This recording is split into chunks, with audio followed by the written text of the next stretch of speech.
Hello everyone, welcome to my channel English grammar tutorial. আশা করব তোমরা সবাই খুব ভালো আছো এবং প্রাইমারি টেট পরীক্ষার জন্য তোমরা জোর কদমে প্রস্তুতি নিচ্ছ। তাহলে তোমরা দেখেই বুঝতে পারছো আজকে যে ক্লাসটা নিয়ে আমরা আলোচনা করব সেটা হচ্ছে কি মেথডস অফ টিচিং। অর্থাৎ এর কিছুদিন আগে আমি তোমাদের একটা ক্লাস দিয়েছিলাম, সেখানে মেথড ছিল, অ্যাপ্রোচ ছিল, টেকনিক ছিল। মেথডে আমি কি বলে দিয়েছিলাম যে তুমি ধরো ক্লাসে গেলে তুমি কোন মেথডে বা কোন পদ্ধতি অবলম্বন করে পড়াবে সেটা কিন্তু ফিক্সড, এটাকে পরিবর্তন করা যাবে না।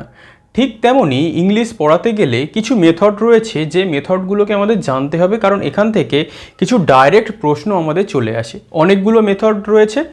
আজকের ক্লাসে আমরা যে দুটো মেথড পড়ব সেটা হচ্ছে প্রথমটা আমরা পড়ব গ্রামার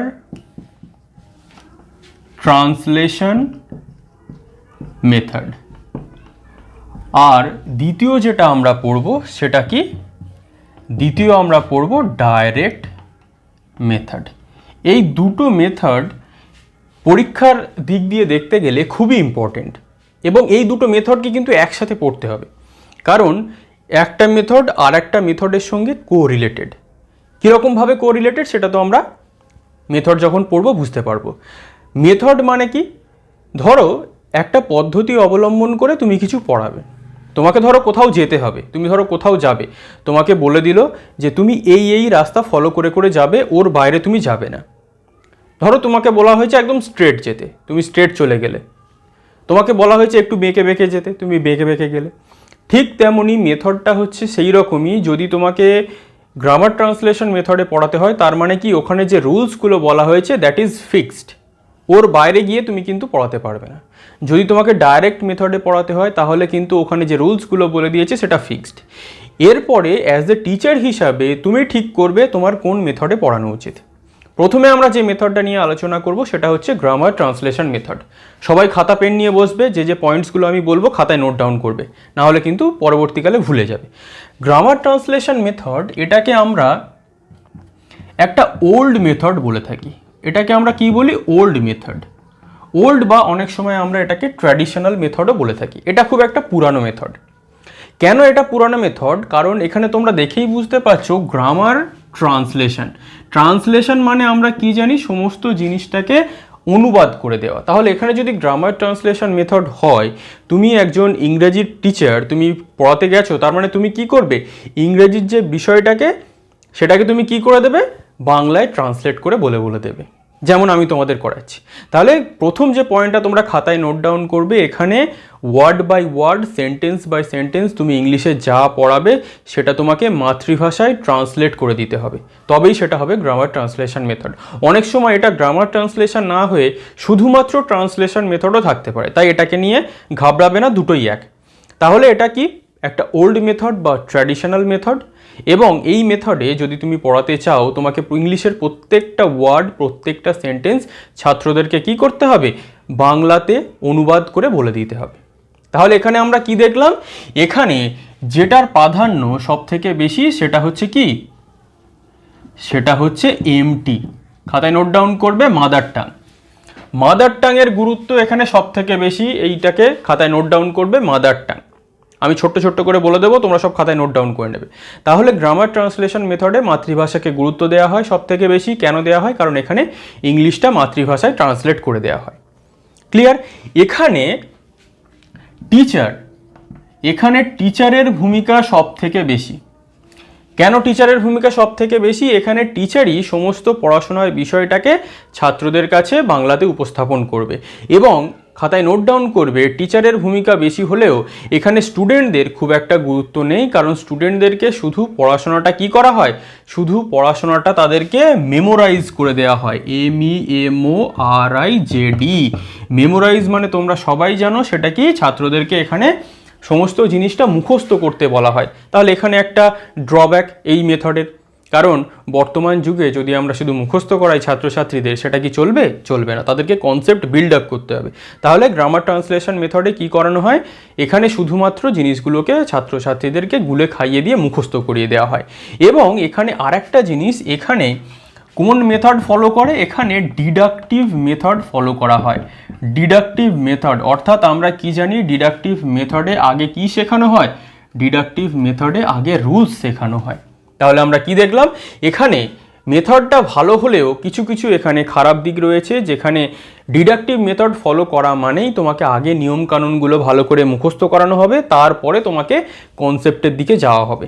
তাহলে এটা একটা এই মেথডের খুব বড় ত্রুটি আমরা বলতে পারি।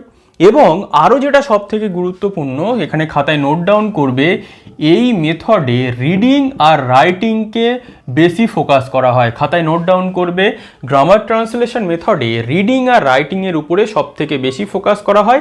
এবং এখানে কিসের উপরে একদম ফোকাস করা হয় না? জাস্ট অপোজিট, এখানে স্পিকিং আর লিসনিংয়ের উপরে একদম ফোকাস করা হয় না। অর্থাৎ গ্রামার ট্রান্সলেশন মেথড অনুযায়ী তুমি যদি ছাত্রছাত্রীদের পড়াও, তারা কিন্তু দেখবে পড়তে বা লিখতে ভালো পাচ্ছে, কিন্তু ইংরেজিতে তাদের স্পিকিং যে দক্ষতা সেটা কিন্তু তাদের ভালো হচ্ছে না, কারণ এখানে স্পিকিং বা লিসনিং কোনোটার উপরেই এখানে জোর দেওয়া হয় না। তাহলে এইটুকু যদি তোমরা গ্রামার ট্রান্সলেশন মেথড সম্পর্কে জেনে রাখতে পারো, that is more than enough. আরও একবার আমি রিভাইজ করে দিই, তাহলে গ্রামার ট্রান্সলেশন মেথডকে আমরা ওল্ড মেথড বা ট্র্যাডিশনাল মেথড হিসাবে জানি।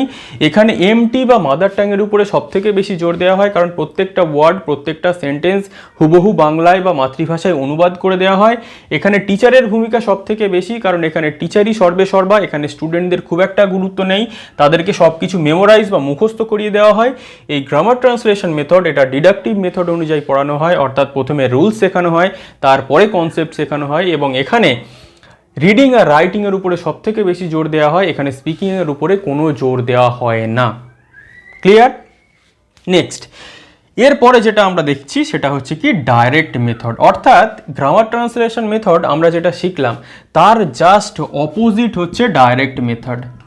তার জাস্ট অপোজিট মানে কি? তার জাস্ট উল্টো। অর্থাৎ এখানে আমরা কি দেখেছিলাম, এখানে এটা ওল্ড মেথড আমরা বলেছিলাম, কিন্তু ডাইরেক্ট মেথডকে আমরা যে নামে জানি সেটা হচ্ছে কি, এটাকে আমরা ন্যাচারাল মেথড বলতে পারি, বা এটাকে আমরা অনেক সময় একটা উদ্ভট নামে জানি, সেটা হচ্ছে কি বেরলিডজ মেথড। এই দুটোকে খাতায় নোট ডাউন করবে। ডাইরেক্ট মেথডকে আমরা ন্যাচারাল কেন জানি? কারণ এখানে দেখো মাতৃভাষার উপরে জোর দেওয়া হয়েছিল, এখানে কিসের উপরে জোর দেওয়া হয়? এখানে টিএল এর উপরে জোর দেওয়া হয়। TL, what is TL? TL মানে হচ্ছে টার্গেট ল্যাঙ্গুয়েজ। টার্গেট ল্যাঙ্গুয়েজ মানে আমরা কোনটা জানি? যেটা আমাদের সেকেন্ড ল্যাঙ্গুয়েজ, যেটা আমরা ইংলিশ পেডাগজি পড়ছি, আমরা ইংলিশ ল্যাঙ্গুয়েজটাকে আমরা আমাদের টার্গেট ল্যাঙ্গুয়েজ হিসাবে ধরবো। অর্থাৎ তোমরা যেটা বিভিন্ন ইংলিশ মিডিয়াম স্কুলে দেখতে পাও, সেখানে কিন্তু বেশিরভাগ সময় ডাইরেক্ট মেথডে পড়ানো হয়, অর্থাৎ ইংলিশটাকে ইংলিশেই পড়ানো হয়, কারণ ওখানে ছোটোবেলা থেকেই বাচ্চাদেরকে ইংলিশে পটু করার চেষ্টা করা হয়, তারা যাতে ইংলিশে খুব দক্ষ হয়ে যায়। এবং এখানে সবথেকে গুরুত্বপূর্ণ দিক হলো, এখানে যে মেথড ফলো করা হয় সেটা হচ্ছে কি ইন্ডাকটিভ। অর্থাৎ এখানে কি, এখানে প্রথমে এক্সাম্পল দেওয়া হয়, তারপরে রুলস শেখানো হয়। কিন্তু আগেরটায় আমরা কি দেখেছিলাম? ডিডাকটিভ। অর্থাৎ ডাইরেক্ট মেথডে আমরা কি দেখলাম? এখানে ইন্ডাকটিভ মেথড অনুযায়ী ইংলিশটাকে পড়ানো হয়, এখানে আগে রুলসটাকে ভালো করে শেখানো হয়। তার মানেই আমরা দেখতে পাচ্ছি এখানে একটা ছাত্রদের প্রাধান্য রয়েছে। কেন প্রাধান্য রয়েছে? কারণ এখানে ছাত্রের যে স্পিকিং আর লিসেনিং স্কিল, সেটাতে সব থেকে বেশি ফোকাস করা হয়। এখানে তোমরা দেখবে যারা ইংলিশ মিডিয়াম স্কুলে পড়ে তারা দেখবে খুব ভালো ইংরেজিতে কথা বলতে পারে, কিন্তু বাংলা মিডিয়ামের ছেলেপুলেরা যারা হয়তো ভালো স্টুডেন্ট, তারা ইংরেজিতে মোটামুটি লিখতে পারে, কিন্তু ইংরেজিতে একদম কথা বলতে পারে না। কেন পারে না? কারণ বেশিরভাগ সময় দেখা যায় তাদের মাতৃভাষায় পড়ানো হয়, ওটাকে বাংলায় করে দেওয়া হয়। তার ফলে তারা কি করে? শুধুমাত্র লেখায় আর পড়াতেই ভালো হয়, তারা স্পিকিং দক্ষতা হয় না। কিন্তু ডাইরেক্ট মেথডে যেহেতু প্রত্যেকটা বিষয়, এখানে কিন্তু একটা জিনিস ভালো করে মনে রাখবে, মাদার টাং মানে M.T এটা কিন্তু একদম নট অ্যালাউড, এটা কিন্তু কোনোভাবেই ব্যবহার করা যাবে না। মাদার টাংটাকে ভালো করে মনে রাখবে, ডাইরেক্ট মেথডে মাদার টাং একদম প্রহিবিটেড, মানে কি একদম ব্যবহার করা নিষেধ, এটাকে কোনোভাবেই ব্যবহার করা যাবে না। ইংলিশটাকে ইংলিশেই পড়াতে হবে, এই জিনিসটাকে যেন তোমাদের খুব ভালো করে মাথায় থাকে, কারণ এটা যদি তোমরা ভুলে যাও, ডাইরেক্ট মেথড থেকে যদি প্রশ্ন আসে তোমরা কিন্তু গুলিয়ে ফেলবে। তাহলে ক্লিয়ার? এখানে যেহেতু মাতৃভাষার একদম ব্যবহার করা হয় না, ইংলিশটাকে শুধু ইংলিশেই পড়ানো হয়, সেই জন্য এখানকার ছাত্রছাত্রীদের স্পিকিং আর লিসেনিং স্কিল এটা সব থেকে বেশি তাদের ডেভেলপ করার চেষ্টা করা হয়। কারণ কি? এটা হচ্ছে একটা ন্যাচারাল মেথড। আর আমরা কি জানি? আমরা ন্যাচারালি যদি কোনো কিছু শিখি সেটা আমাদের খুব ভালোভাবে আমরা শিখতে পারি। তাহলে ন্যাচারালি ইংলিশটাকে আমরা ইংলিশেই শিখছি, বাচ্চাদের ইংলিশটাকে ইংলিশেই শেখানো হচ্ছে, তাই জন্য তারা খুব ভালো ইংলিশে স্পিকিং করতে পারছে, লিসেনিং করতে পারছে, মানে কি ইংলিশটা শুনে বুঝতে পারছে, তাদের কম্প্রিহেনশন পাওয়ার কিন্তু খুব ভালো হয়ে যাবে গ্রামার ট্রান্সলেশন মেথড অনুযায়ী পড়ালে, তার থেকে অনেক বেশি ভালো কিন্তু ডাইরেক্ট মেথড। তাহলে এইটা ছিল ডাইরেক্ট মেথড আর গ্রামার ট্রান্সলেশন মেথড। ডাইরেক্ট মেথডটাকে আরও একবার রিভাইজ করে দিই, জাস্ট গ্রামার ট্রান্সলেশন মেথডের অপোজিট হচ্ছে ডাইরেক্ট মেথড। এই মেথডটাকে আমরা বলি ন্যাচারাল বা বেলিজ মেথড। অনেক সময় আসতে পারে যে বেলিজ মেথড কাকে বলে, তোমাকে ডাইরেক্ট মেথডে টিক মারতে হবে। কেন ন্যাচারাল মেথড বলে? কারণ এখানে টার্গেট ল্যাঙ্গুয়েজে পড়ানো হয় বা ইংলিশটাকে ইংলিশে পড়ানো হয়, এখানে মাতৃভাষার কোনো জায়গা নেই। অর্থাৎ আমি এখানে ইংলিশটাকে বাংলাতে কখনোই পড়াতে পারবো না, ইংলিশটাকে ইংলিশেই পড়াতে হবে। এখানে আমাদের সবথেকে বেশি স্পিকিং আর লিসেনিং স্কিলের উপরে জোর দেওয়া হয়, যেহেতু এটা ন্যাচারাল মেথড তাই এখানে স্পিকিং আর লিসেনিংয়ের উপর সবথেকে জোর দেওয়া হয়। এখানে কিন্তু রাইটিংয়ের উপরে খুব একটা ফোকাস করা হয় না, জাস্ট অপোজিট যেটা আমি বলেছিলাম। এটা আমরা ইন্ডাকটিভ মেথড অনুযায়ী পড়াই ডাইরেক্ট মেথডটা। অর্থাৎ ইন্ডাকটিভ মেথড আমরা সবাই জানি, আগে আমরা এক্সাম্পল দিই, তারপরে আমরা রুল শেখাই, বা আগে আমরা সহজ জিনিস শেখাই, তারপরে আমরা জটিল জিনিস শেখাই, যেটা ইচ্ছা তোমরা মনে রাখতে পারো, যেটা অলরেডি আমরা এই ইন্ডাকটিভ আর ডিডাকটিভে পড়ে এসেছি।